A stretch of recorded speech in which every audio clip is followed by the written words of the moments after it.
Do you know that feeling where you're sipping a margarita on the beach with absolutely no responsibilities? And I mean seriously, no fucks given.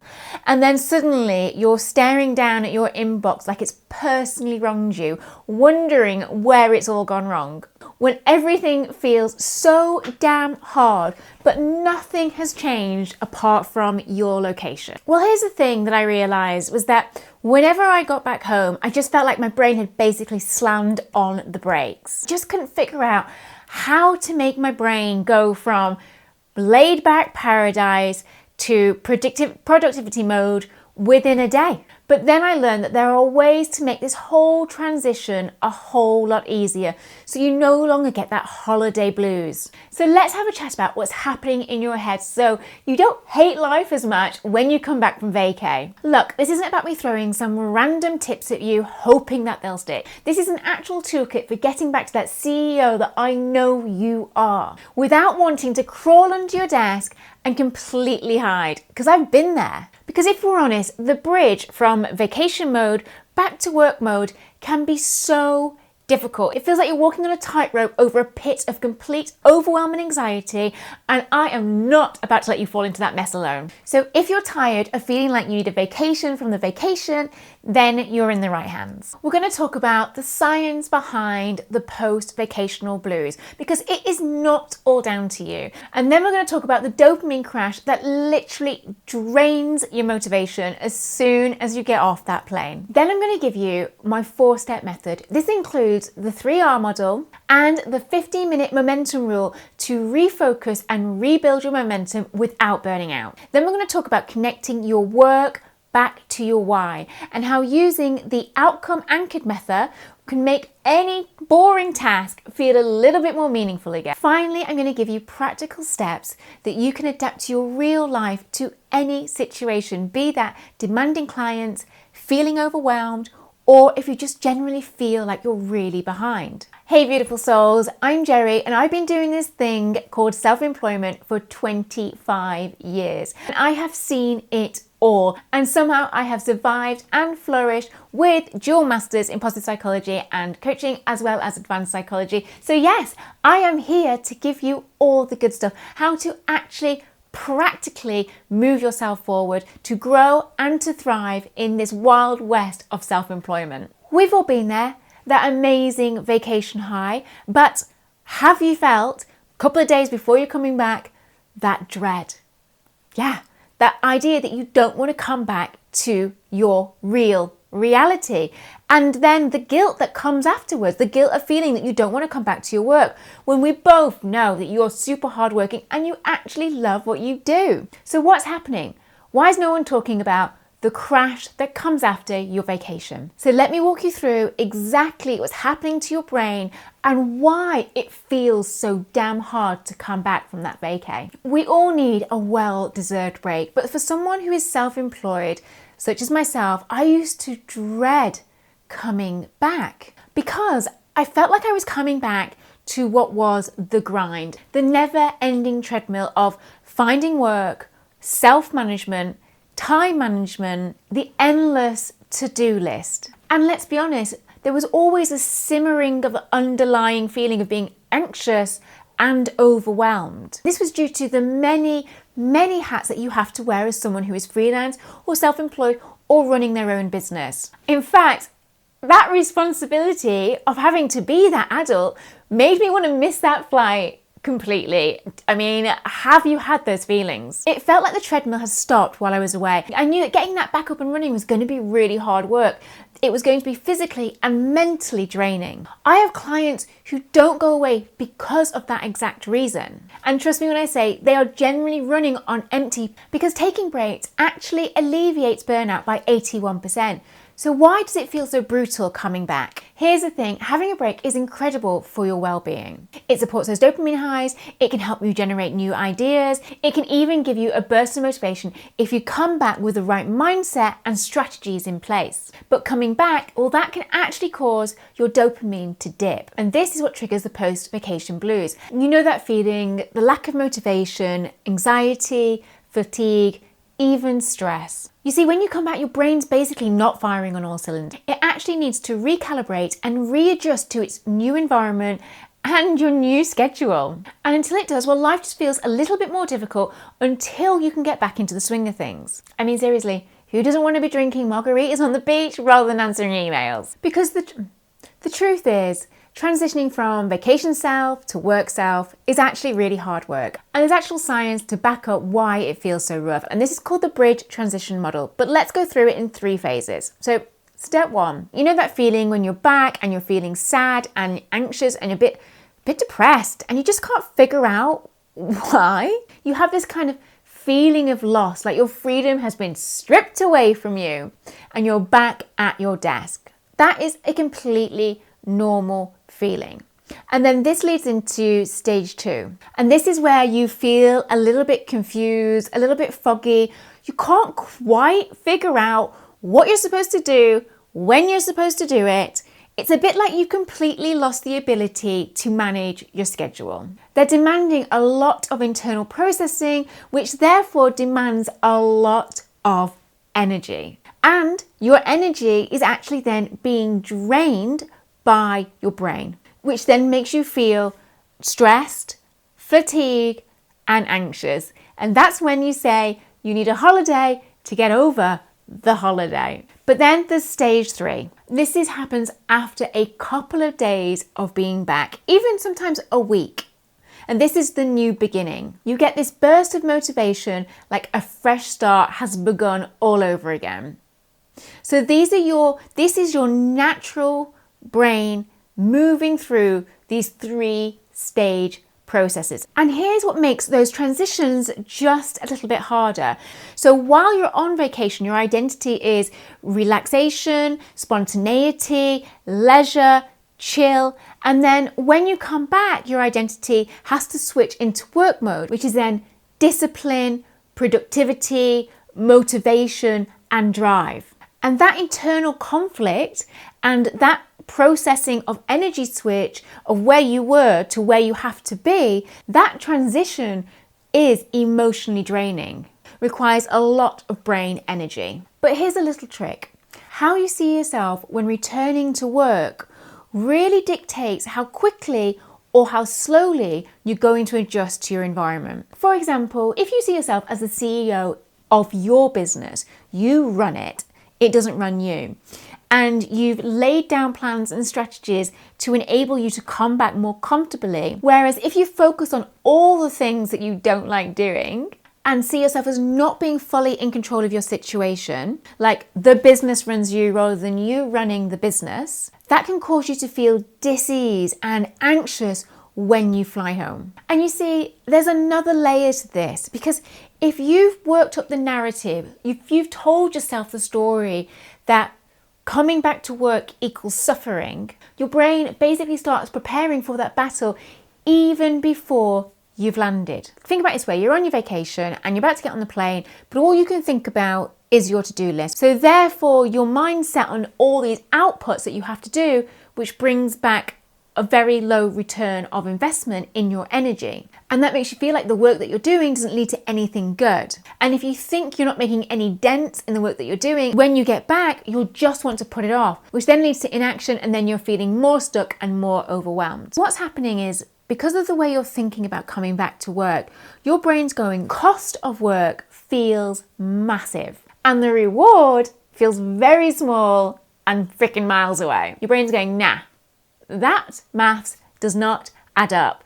I am not going to tackle those tasks. And the challenge is realizing that your brain is actually just trying, as always, to keep you safe and to reserve your energy in any way, shape, or form it can. And therefore, you have to try and figure out how to make it as easy as possible for yourself to come back and not have to put a cognitive load on your brain. And also give yourself the time to slowly go back into your working environment without feeling the pressure and the stress that you have to go from 0 to 60 as soon as you land. Well, what do we need to do? Well, we need to find a workaround, and that means finding the specific tools that help us naturally move forward without fighting against our own individual cognitive processing, the way our brain likes to work, and make it a lot easier when we return, so we don't feel like we're trying to climb Mount Everest in flip-flops every time we come back from a holiday. So let me share some specific tools and strategies that can basically help you hack your brain's resistance and get you back into the flow a lot faster and a lot easier. Okay, so first thing, we're back. Let's transition into our week slowly, with ease, because you actually need to decompress when you come back from a holiday. I like to use the 3R model to kick off my week, and it's really simple to use. Number one, reset. Basically mean just reset your life. Realign your eating schedules, realign your sleep, get back to doing exercise, go for some walks. Basically, think about your week back as just resetting your home environment, how you lived your life before you took a break. Number two, revisit your why you're on these projects, why you're doing the thing that you're doing. If that means you have to write it down, do a little journaling. Just revisit the reason why you're back at work and what it is that you love about it and what it is that you want from it and where do you want to go moving forward. Just for that week, just remind yourself about the good things that you're doing and why you're doing them. And my last one, which is really important, which is re-engage. Just pick one meaningful task that week that gives you a sense of competence, that gives you a sense that you can, one, tackle it, two, finish it, and makes you feel like you're slowly moving back into that flow of that working environment. And what you're doing here with the 3R model is that you're slowly building autonomy, clarity, and confidence with small steps, small wins. Think of it like you're just stretching out. You're just having a little work stretch week before you start doing that heavy lifting. And here's the thing, sometimes, if we're honest, vacations actually might not be that relaxing. So I always like to check in with myself and ask myself a really good question. Did my vacation actually restore me? Being fully honest with yourself, when you realize that you're fatigued and tired and feel a little bit sluggish, it might just be because your holiday was pretty hectic. I know that mine can be. I mean, my partner likes to be hiking, cycling, swimming and running. So I do come back a little bit more tired, and I do know that it's going to take me a little bit longer to get into the flow of my working environment.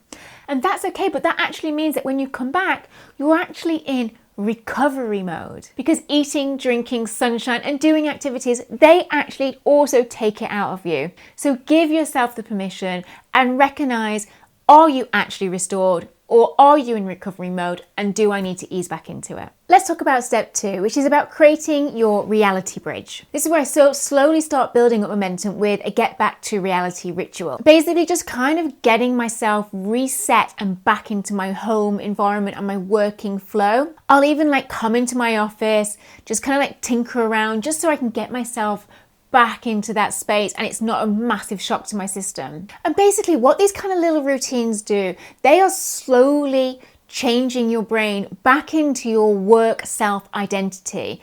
This just helps you feel like you're starting to flow easily into your routine, into discipline. You really do need that time to decompress and also understand that the feelings that you have about feeling even a little bit down, a little bit drained, a little bit overwhelmed, a little bit anxious, they're normal feelings when you first come back to your kind of working environment. And it's going to take a little bit of time just to warm yourself up, just to lube those muscles, your brain, and get yourself back into that flow. When you come back, it's really healthy to go and work in a working environment, like a co-working space. It's just so I can get myself out of my environment and be around other creative working people.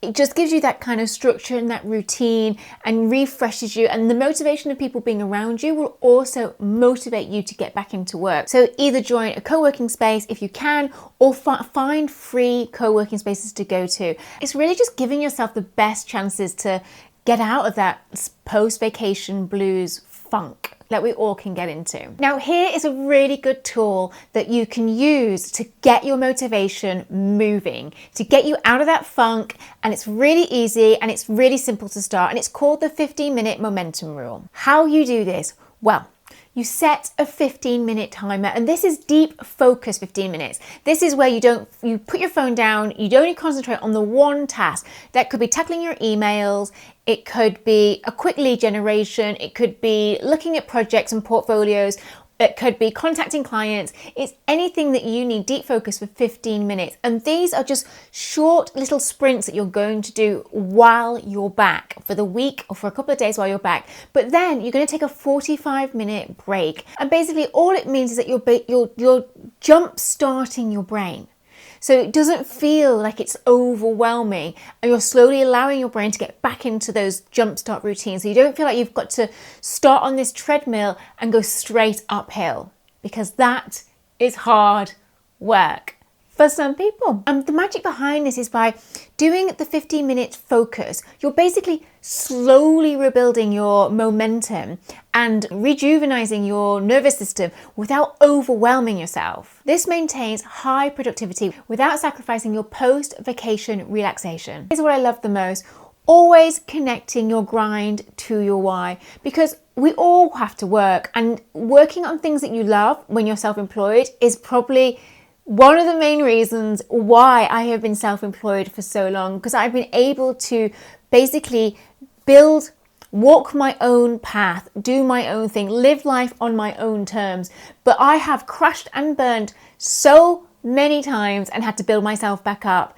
So knowing the reason why I'm doing the thing that I'm doing, and why I'm staying self-employed, and why I'm working towards the goal I'm working towards, is what really keeps you going. Connect your daily grind to something that makes your heart race, something that you hold true and valuable and really believe in, and remind yourself why you're doing it. Maybe it's the freedom, maybe it's the finances, maybe it's proving something to yourself, maybe it's being more remote, maybe it's changing your life completely, maybe it's creating the life that you actually want instead of the one that you fell into. So when you're doing the boring, the mundane, the hard, the difficult stuff, remind yourself what you're actually building, why you're putting the effort in. Because honestly, the difference between I have to do this to I want to do this, I'm choosing to do this for my reasons, is everything when you're running your own show. Okay, I've shared, your turn. Tell me in the comments, what is your why? What is your, when things are struggling, the reason why you're here, why you're doing it? I'd love to hear. At the end of each week, definitely during your transition period, ask yourself these questions. These are like your little weekly check-ins. What do I need to adjust for next week to make it flow a little bit more easily for me? You can write these down, you can have them in your mind, you can say them out loud. It's just so that you can recognize and be self-aware of how your week's going. Because the worst thing you can do is do nothing at all. And I know that it feels easier, but actually in the long run, you're making it a lot harder for yourself, because it's not about perfection. It's just always and always will be about progression. Hey, listen, if you've just got back from your vacation and you're watching this, or you're going away soon, the goal isn't to aim for high productivity. The goal is aiming for not hating Mondays. Try this toolkit for 7 days when you get back without judging yourself, and just take the time to flow back into your work, because being someone who's self-employed, your mental well-being and your self-care is top priority. If you want to continuously keep working at the high levels that you do, you need to make sure that you're also taking care of your mental and physical well-being. I would love to hear your why, so please comment in the below. What are you really building? If this video helped you rethink your vacation blues in a more positive light and gets you back to being that productive superstar that I know you are, then please help me support other freelancers, self-employed people and small business owners that might be going through the same thing that you've gone through by subscribing to this channel and giving it a thumbs up. And also, I would love your feedback. I am in the learning process, so please put in the comments things that you like, that you didn't like, that I could do better, or any kind of content that you feel you would love to hear from me as a self-employment coach. And don't forget to download the ebook and the free Notion system about living life by your values. And if you'd like more one-to-one support in gaining confidence and clarity and growing your business successfully without feeling like an imposter or feeling overwhelmed or stressed or with anxiety, then please do click on the link and sign up for a clarity session. As always, thank you so much for watching, and I really do appreciate you. And in my next video, I'm going to share the real reason why 90% of freelancers and self-employed people quit, and it's not what you think. And I'm going to share with you how a completely different approach might be what you need to succeed. And it'll completely transform the way that you direct yourself in your self-employed journey. So make sure to subscribe with the notifications on, because I will be dropping this video soon. Thanks for watching.